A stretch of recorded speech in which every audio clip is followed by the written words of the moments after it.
Charisma Quotient. I'm your host, Kim Seltzer, a dating and makeover expert, where I will help you build confidence, make connections, and find love from the outside in.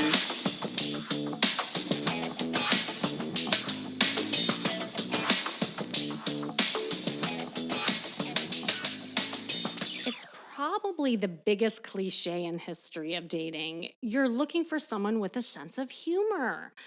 I have interviewed thousands of men and women, and hands down, when I ask them what are some of the qualities they're looking for, sense of humor is definitely in people's top 5. But since it has nothing to do with money, social stature, looks, things people often are most insecure about in dating, why is humor such a big deal? I mean, there has been a ton of studies on this with humor in dating. The current science on this issue suggests that women are drawn towards men who joke. Like, they did a lot of studies on this, and while men are actually attracted to a woman who will laugh at their jokes or just laugh in general. And we see this on online profiles too, by the way. And then some researchers were curious about whether different types of humor were more effective in attraction and what the different types of humor say about motives for courtship. And what they found is, I mean, there's negative humor and there's positive humor, and negative humor being sarcasm, self disparaging jokes, being flippant, that kind of thing. Positive humor won hands down. It makes the potential dating interest much more attractive than the negative humor. Laughter is something that is so simple, yet so many don't do it. In fact, when I teach flirting, I often use humor, obviously, as a way to instill play on dates. And I always say that attraction increases when you can feel something. And guess what humor does? It allows you to feel something. It's an endorphin hit. A lot of, again, research is based on that. I'll never forget, I was coaching a woman who said her top characteristic she was looking for was a guy who can make her laugh and have a great sense of humor. Here's the problem. She wasn't funny.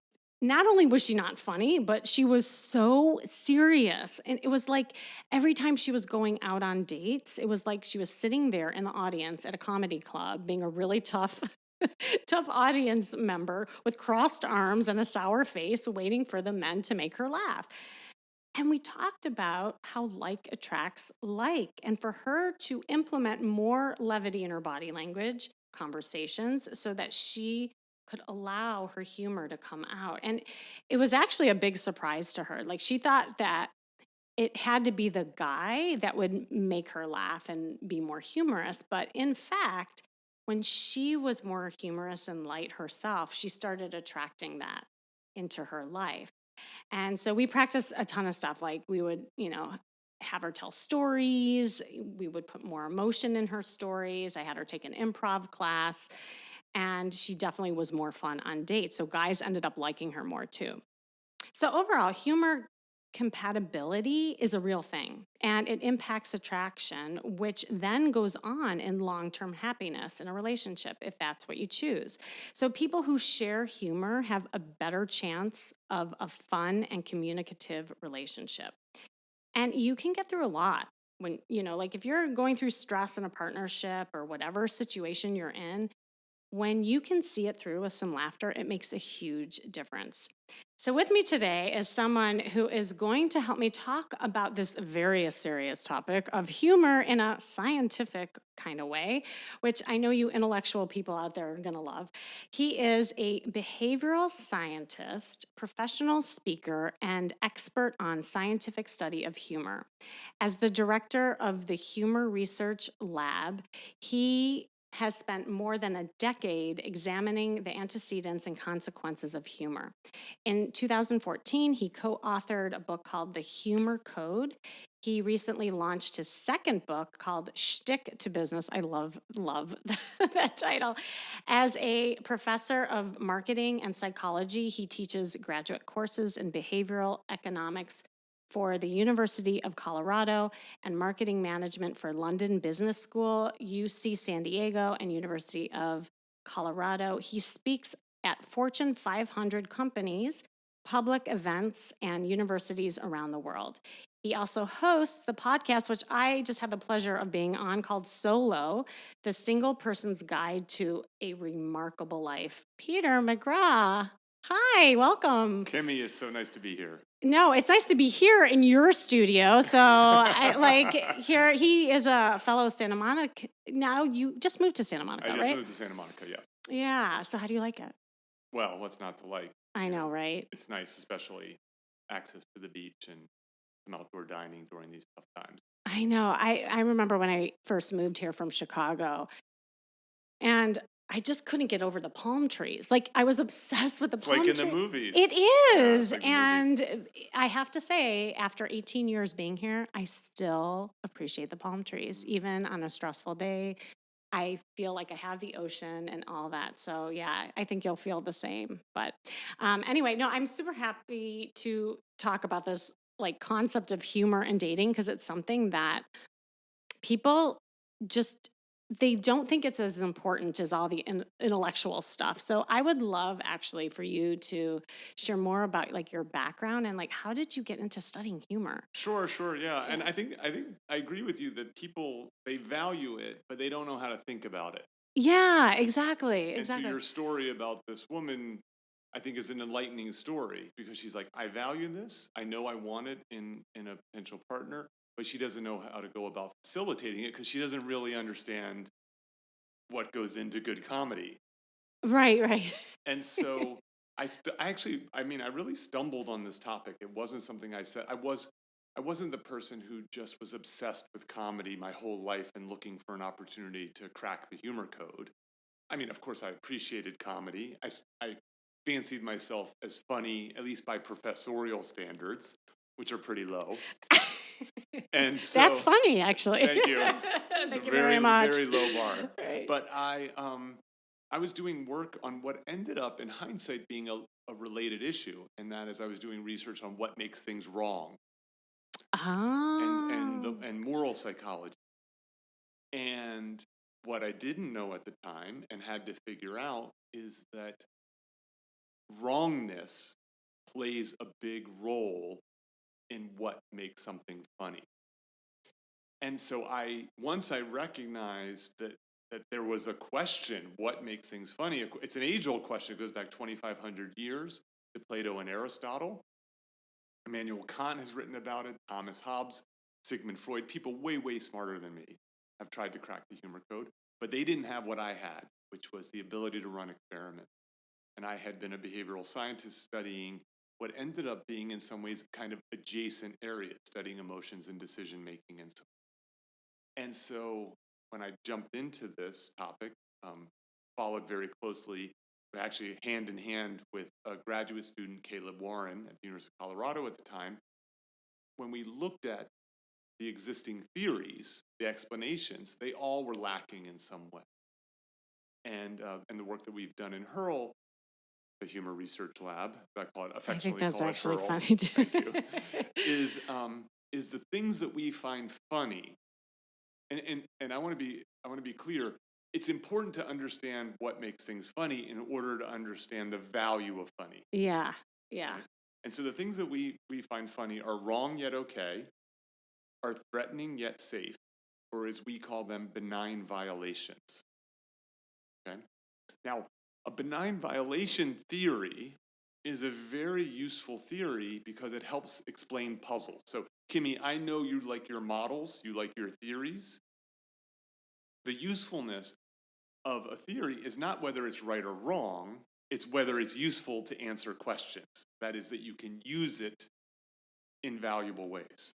So it's almost like polarizations is what you're talking about too. Like it's like the opposite, because if something's threatening yet safe, like that's kind of Yes. You're polarizing. bringing these two things Right. together that don't seemingly go together. Yeah. That's right. And so comedy really is trying to hit this sweet spot between benign, Mm-hmm. boring, violation to risque and having this happen. So so for example, the roots of comedy is in play fighting and tickling, is in threatening physical aggressions that are actually safe. And so when you look in the animal kingdom, you can find play fighting everywhere, and play fighting creates positive emotion. And it is often accompanied by a play face or what's called play panting. So in the kingdom, chimps, bonobos, apes, monkeys, and so on, when they play fight, when tickled, they make this sort of kind of sound, which suggests to the attacker, this is okay. I know that we're just playing. This is not a real fight. This is not something to truly be scared of. When you think about it, comedy is just, in an evolutionary sense, the application to all the other things that can be wrong in the world and the other things that can be okay. So, for example, good wordplay simultaneously misuses a word or a phrase, while from a different perspective uses it correctly. And it's that delightful feeling of recognizing that this thing that seems to be wrong is actually okay. And the laughter communicates to the world without language that this is fun, that this is playful. And so this is a really powerful idea, right? That's cool. Because it can explain, well, so it actually explains why a good sense of humor is so valued. And so you think about it. Well, one is we want to surround ourselves by fun people, by people who create positive emotion in our lives. And charisma. Exactly. Right? So Yeah.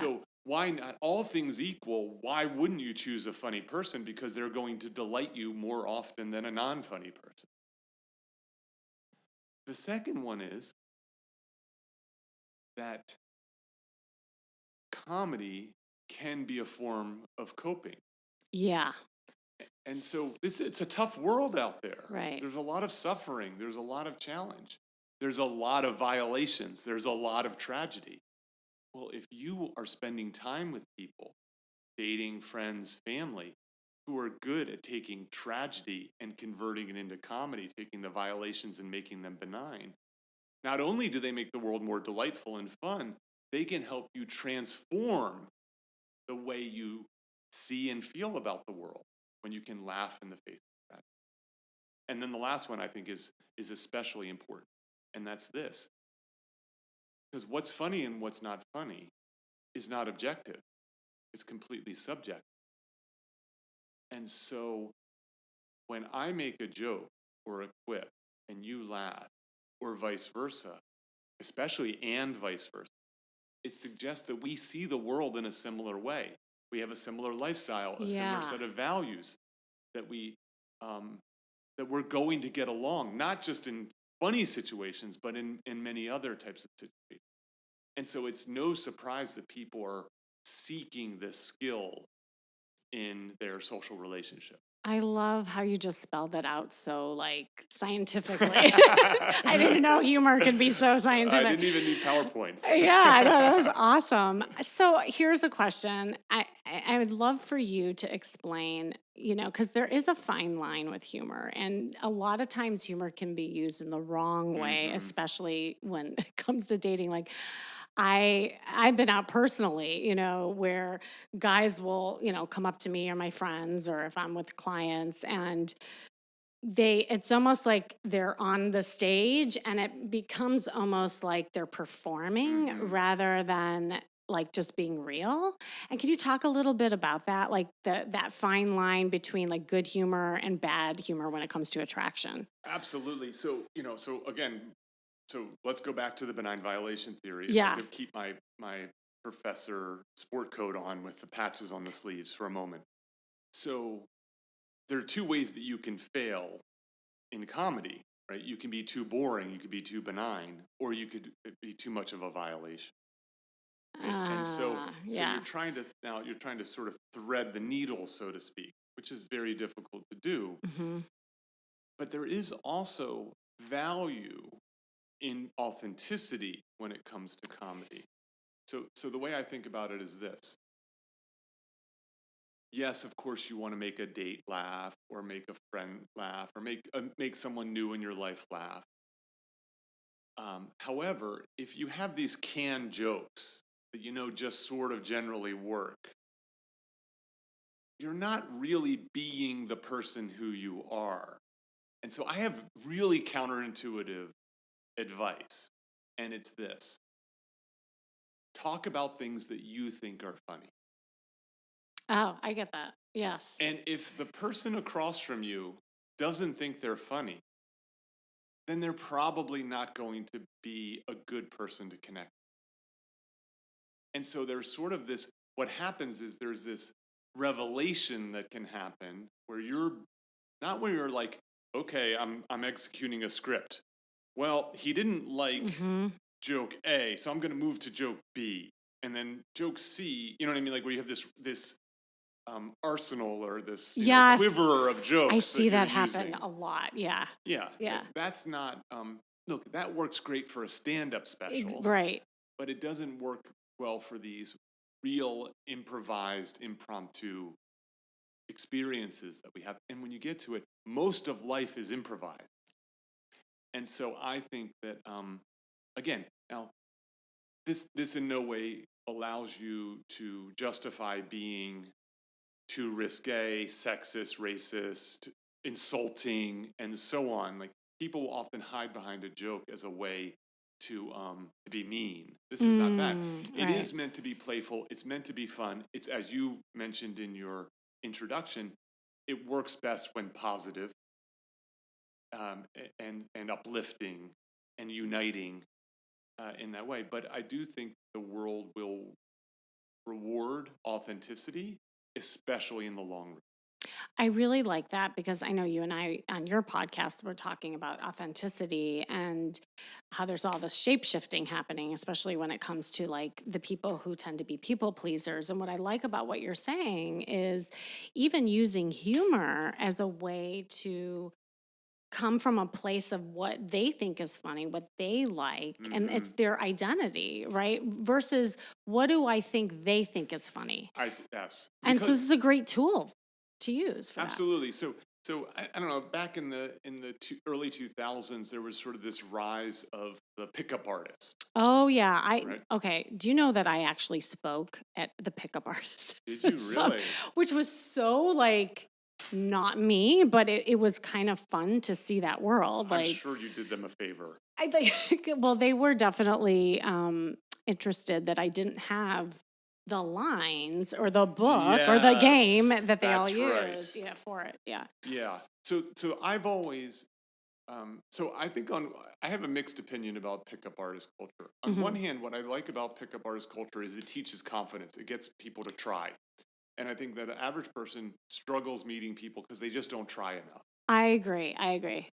The thing that I've always disliked about pickup artists is that it lacks authenticity. It's focused on getting someone to hook up with you. It's not about building a connection. And so what you end up doing is you play a character, and that character is appealing and charismatic, and so on. But that character is not you. What I want people to do is to become their best them, and then they can build true, authentic connections with folks that's out there. And so that's, again, keeping with this idea of talking about the things that you find funny, recognizing that if there's not a match there, this is the lack of laughter is indicating a lack of match that's there. Yeah. Now, that said, I have a huge caveat, and that is if someone doesn't find something funny that you think is funny, it's not their fault. Yeah. Oh, that's good It's your fault. distinction. Yeah. So be quick Hmm. to apologize, especially if your joke falls flat on the risque side of things. Mm. Just go, sorry, that was meant to be a joke, and I botched it. And a quick, honest, authentic apology goes a long way in that. That's awesome. Do you have any tips for people who want to learn how to be funny? Like, I know a lot of people. It actually is part of their low confidence because I'll have like some women say, Kim, I'm just not funny. Like, I don't know how to be funny. So are there any things that they could do to like foster that? Yeah, so that is a tough question, and Mm-hmm. so I have a few ideas Mm-hmm. about this. So So one is, and this is something that you do with your clients a lot, which I think is great, is one of the best ways to become funnier is to learn improv. Mm-hmm. Because what improvisers have done is they've codified a certain set of rules that don't guarantee funniness, but facilitate it. What's beautiful about those rules are they are useful for more than improvisational comedy. Yeah. They're useful for life. And so this is something that I wrote about in Shtick to Business, is I often encourage people, don't try to be funny, learn to think funny. And learning to think funny has all of these benefits beyond the benefits of funniness. It can help you be more creative. It helps you get along with people. It helps with cooperation and so on. So I'll give you an example of this. One of the things that I like, everybody talks about yes and, yes and, yes and in improv. One of the things that I like about is is this idea of listening and the value of listening. So one of the best ways to be funny is to listen and look for the opportunity, look for the thing that's naturally happening that you can then build on or play off of. The other one is this notion that we are all supporting actors. So if you take an improv class, you're going to learn very quickly there are no stars and co-stars. Oh, yeah. We are all co-stars in life. Our goal is to treat everyone else as if they are the star. And when everybody does that, it naturally allows someone to become the star. And so I like that idea a lot, is just to learn these sort of rules that happen. Mm-hmm. Here's a quick tip, though. This is the easiest thing. So if you are a professional comedian, you either instinctually know this or you pick it up on day one. I dedicate an entire chapter in the book to what I call reverse it. It's thinking in reverse. Oh. And so what happens is that what you end up doing is saying the opposite of what people often expect. And reversals are just a very easy way to be funny. It doesn't guarantee that you're going to be funny, but it's a good way. So for example, Henny Youngman, he's the king of the one-liners. He had this one-liner, I'm going to put you on the spot. I want you to think in reverse, Kimmy. He said, when I read about the dangers of drinking, I stopped Drinking. So that's Yeah. what you would normally Right. expect, right? So Henny says, when I read about the dangers of drinking, I stopped reading. Oh, I see. Right? So Yeah. thinking in reverse is a natural way. So in Tambourine, his Netflix special, Chris Rock talks about how he takes something that we all agree on, that bullies are bad, and he does an entire bit about how bullies are good. Good. About the Oh, value right. of bullies. And so thinking in reverse, producing an opposing perspective, can also, when done right and done in the right way, can have a moment of levity that happens. And this is something you can start to look for those opportunities and sort of train yourself.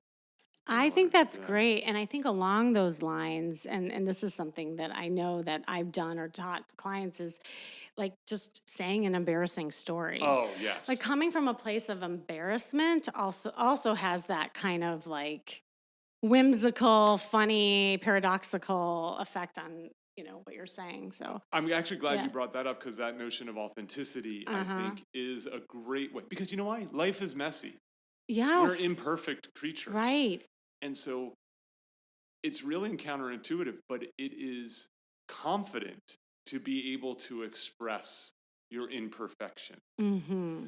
So almost textbook is this notion of self-deprecation. Yes. And so self-deprecation can backfire. If you're always self-deprecating, it's a turnoff. But to be able to do this, to be able to point out your weakness, your problem, the thing that might be there, is a way to make you accessible. It's an easy way to get a laugh, right? It's wrong to criticize someone, but it's a benign violation to criticize yourself. Yes. in Yes. that And sense. don't be the Debbie Downer from SNL. Like, that's not what we're talking about, right? Like, Yes. always like, wah, wah, like always like putting herself down and that kind of thing. But when you just have a little bit there, Yes. or something a little bit embarrassing that ends up being kind of cute. I always say, like, when someone, so I have a good voice for podcasting. I also have a good face for podcasting. And so, Right, right, right, this idea right. that, Yes, that that's you don't cute. want to see me on a television screen, but I'm passable Yeah. behind a mic, Right. Yeah. Oh, that's a good example. Oh my God. Well, we could probably talk about this forever. I would love if you had any like parting words of wisdom that you could share, in terms of humor and dating and how to Well, really use this. yeah, I will say this is that we have a tendency to believe that the world's funniest people, the people who are sort of natural comedians, and make a living doing this, creating this ephemeral, difficult, creative product. We think of them as just being naturally talented. But really what they are is they're actually more like empiricists. That is that they are I say that vaudeville was the first lean startup. That is Mm. that they are constantly testing their jokes and their ideas and their style and their stage persona. And they're paying attention to whether the audience is laughing and clapping or they crossing their arms and frowning. And so for someone who is interested in um, developing this skill and doing more than saying, I want someone who's funny. First of all, if you just, as you said, if you just say, I want someone who's funny, you're not going to find that person because that person is only going to be funny because of you. And so, how do you develop cooperation and improvisation, as we've already Right. talked about? The second one is pay attention. I believe everybody is funny in the right, with the right topics in the right medium. So, I dated a woman who was she was smart, she was beautiful, she was sexy, she was successful, she was great. But like our interactions weren't always very laugh worthy, but she was so funny with her writing. So the Oh, text messages that I interesting. would get from her, the emails that I would get from her were hysterically funny. You're like, can we just have a text relationship? But it was such a great Yeah. element to recognize. Like Right. if you had met us and saw us in person, you might be like, "Oh yeah, she's great, but you guys don't seem to have a very funny chemistry." But we did. It just was through a different medium. And so look for where your Mm. build on successes first and then worry Yes. about your weaknesses later.